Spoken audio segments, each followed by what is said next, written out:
अमरनाथ यात्रा करोड़ों शिव भक्तों की आस्था का सबसे बड़ा केंद्र मानी जाती है। भारत में धार्मिक यात्राओं में से सबसे महत्वपूर्ण, सबसे जटिल बाबा अमरनाथ की वार्षिक यात्रा है। हर साल सावन के दौरान देश विदेश से लाखों श्रद्धालु जम्मू कश्मीर स्थित पवित्र अमरनाथ गुफा में प्राकृतिक रूप से बनने वाले हिमलिंग, जिसे श्रद्धालु बाबा बर्फानी के नाम से जानते हैं, उनके दर्शन के लिए कठिन पर्वतीय यात्रा करते हैं। बाबा बर्फानी का जो हिमलिंग है वो कुछ इस प्रकार दिखता है जो आप तस्वीरों में देख रहे हैं। इस बार भी यात्रा पूरे उत्साह के साथ शुरू हुई, लेकिन यात्रा आरंभ होने के महज 5 दिनों के भीतर ही प्राकृतिक हिमलिंग के लगभग पूरी तरह पिघल जाने की खबर ने श्रद्धालुओं को निराश कर दिया। इससे एक बार फिर यह सवाल चर्चा में है कि आखिर ऐसा क्या बदल गया है जो ये शिवलिंग पहले लंबे समय तक बना रहता था, वो अब यात्रा शुरू होने के कुछ ही दिनों के बाद तेजी से छोटा होकर लगभग समाप्त हो जाता है।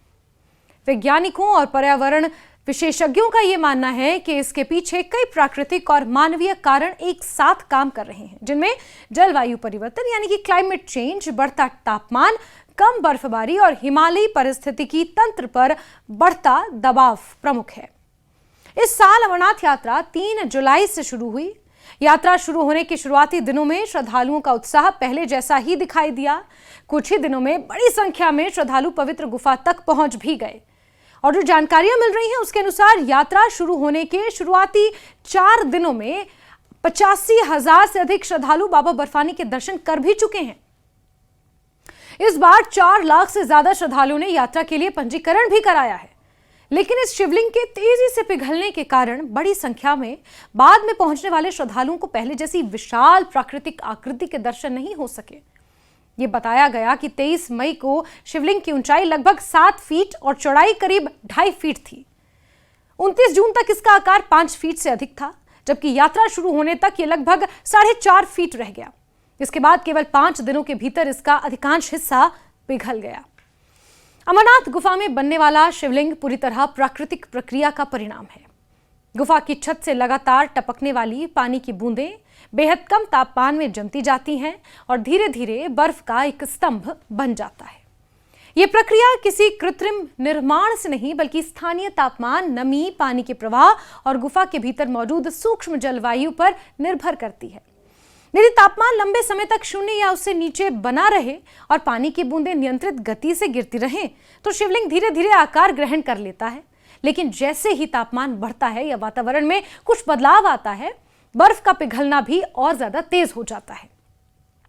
इसीलिए इसका आकार हर साल अलग अलग हो सकता है।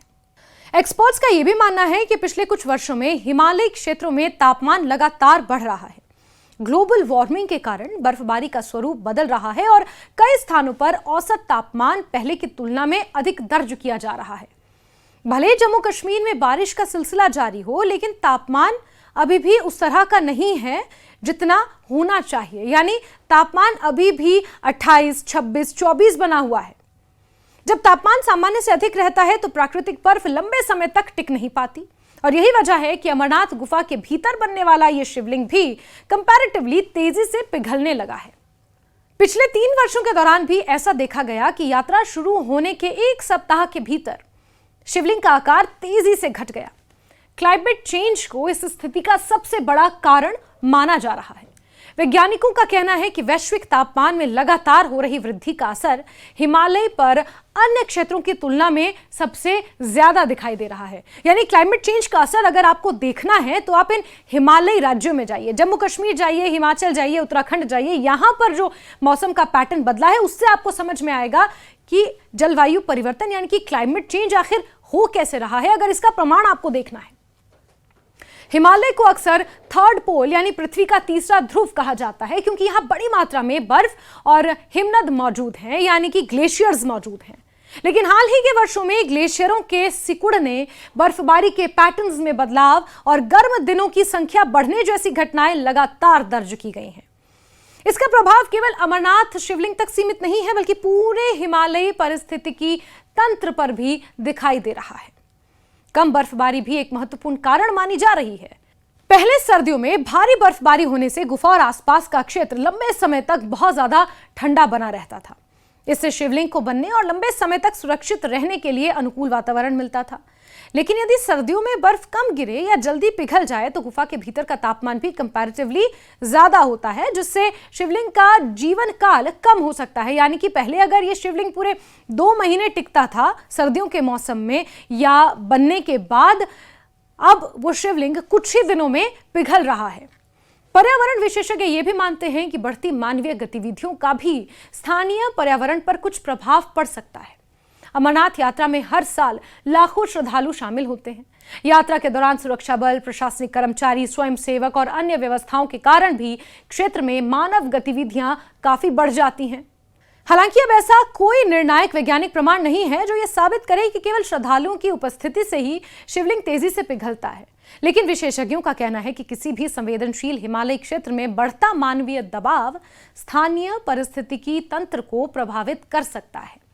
इसलिए यात्रा प्रबंधन के दौरान पर्यावरणीय संतुलन बनाए रखना भी जरूरी है। अमरनाथ गुफा के भीतर की सूक्ष्म जलवायु भी शिवलिंग के निर्माण और संरक्षण में महत्वपूर्ण भूमिका निभाती है।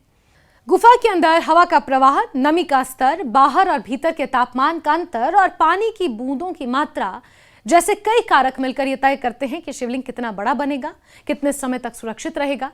यदि इनमें से किसी एक कारक में भी बड़ा बदलाव आता है तो शिवलिंग के आकार और उसके टिके रहने की अवधि पर असर पड़ सकता है। कुछ एक्सपर्ट्स ये भी बताते हैं कि प्राकृतिक शिवलिंग का आकार हर साल समान नहीं होता। कई वर्षों में ये कंपैरेटिवली बड़ा बनता है तो कुछ वर्षों में अपेक्षाकृत छोटा। इसलिए केवल आकार में कमी को किसी एक कारण से जोड़ना वैज्ञानिक दृष्टि से उचित नहीं होगा। हालांकि पिछले कुछ वर्षों में लगातार तेजी से पिघलने की प्रवृत्ति ने वैज्ञानिकों का ध्यान अवश्य आकर्षित तो किया है। इसे व्यापक जलवायु परिवर्तन का संकेत भी माना जा रहा है। इस साल यात्रा के दौरान बड़ी संख्या में श्रद्धालुओं ने पहले ही पंजीकरण कराया है। जो आंकड़े बताते हैं उसके अनुसार 4 लाख से ज्यादा लोगों ने यात्रा के लिए रजिस्ट्रेशन कराया है, जबकि शुरुआती दिनों तक लगभग 1 लाख श्रद्धालु दर्शन भी कर चुके हैं। शिवलिंग के तेजी से पिघले जाने के कारण बाद में पहुंचने वाले लाखों श्रद्धालु पहले जैसी प्राकृतिक आकृति देखने का अवसर प्राप्त नहीं कर पाए। हालांकि धार्मिक दृष्टि से अमरनाथ यात्रा का महत्व केवल शिवलिंग के आकार से ही जुड़ा नहीं है। श्रद्धालु इसे भगवान शिव की पवित्र गुफा मानते हैं और दर्शन को आस्था एवं आध्यात्मिक अनुभव का विषय समझते हैं, क्योंकि हालांकि मान्यता है कि इसी गुफा में बैठकर भगवान शिव ने मां पार्वती को अमृतत्व का ज्ञान दिया था और इसीलिए इसे अमरनाथ गुफा कहा जाता है और अमरनाथ यात्रा इसे कहा जाता है, क्योंकि यही यात्रा भगवान शिव ने भी की थी मां पार्वती के साथ। यात्रा के दौरान प्रशासन और श्री अमरनाथ जी श्राइन बोर्ड की ओर से सुरक्षा, स्वास्थ्य, अन्य व्यवस्थाओं पर विशेष ध्यान दिया जाता है। बदलते मौसम और प्राकृतिक परिस्थितियों को देखते हुए यात्रा की तिथियों पर भी समय समय पर विचार किया जा रहा है।